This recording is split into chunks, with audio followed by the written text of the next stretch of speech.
Kalau kita mampu mempraktekkan, menerapkan filosofi air ini, maka kita akan masuk ke dalam orang-orang yang hidup bahagia.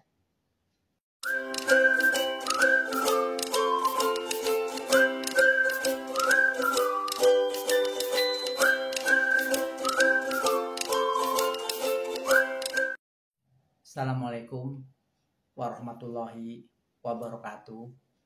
Salam seger waras, tetap waras. Saudaraku, sedulurku di mana saja berada, kita tahulah, semua tahu, tanpa air kita tidak akan bisa hidup. Dengan air itulah semua makhluk bisa hidup.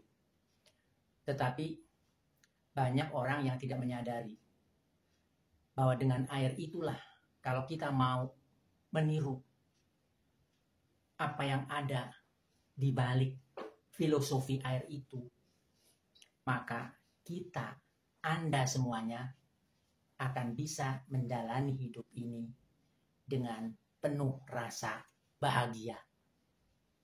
Ada 3 filosofi air yang itu kalau kita terapkan di dalam kehidupan kita, insya Allah kita, Anda, semua manusia akan hidup tenang, tentram, dan bahagia. Apa saja itu 3 filosofi air yang amat mulia?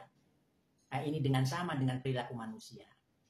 Yaitu yang pertama, sifat air itu mengalir dari tempat yang tinggi ke tempat yang rendah.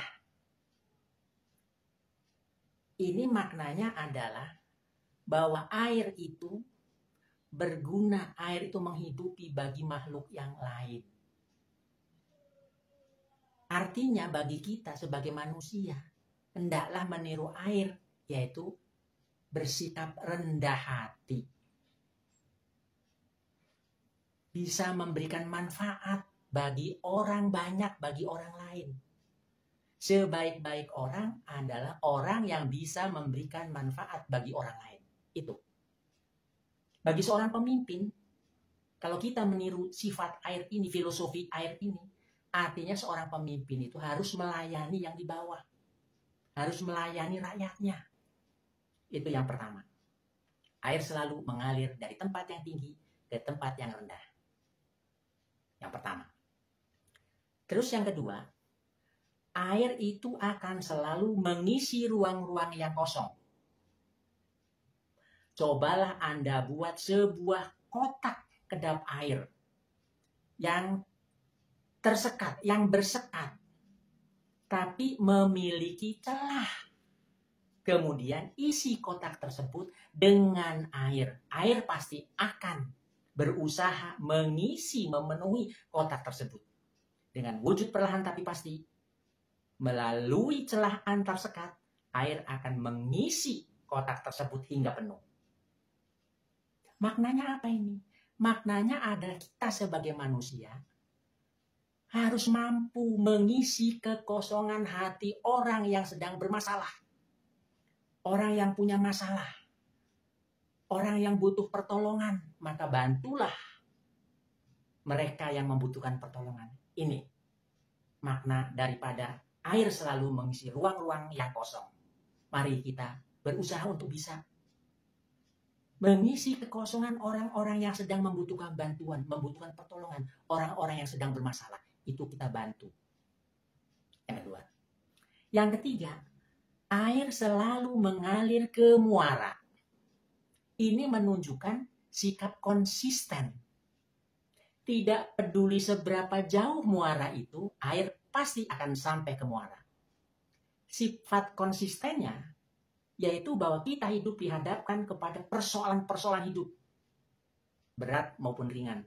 Tetapi bagi orang yang konsisten, semua itu akan dihadapi. Yang pada akhirnya akan sampai kepada tujuannya. Itu, seperti itu. Kalau kita mampu mempraktekkan, menerapkan filosofi air ini, maka kita akan masuk ke dalam orang-orang yang hidup bahagia. Oleh karena itu, mari kita sama-sama renungkan ini. berharga. Kita benar-benar bisa menikmati hidup ini dengan penuh kebahagiaan. Sekian. Jangan lupa like, komen, dan subscribe, dan share. Dan kita senantiasa berdoa kepada Allah, Pak Tuhan Yang Maha Esa, agar senantiasa kita diberikan bimbingannya di dalam hidup ini. Agar kita hidup dalam keberkahan. Sekian. Wassalamualaikum warahmatullahi wabarakatuh. Salam segi waras. Tetap waras.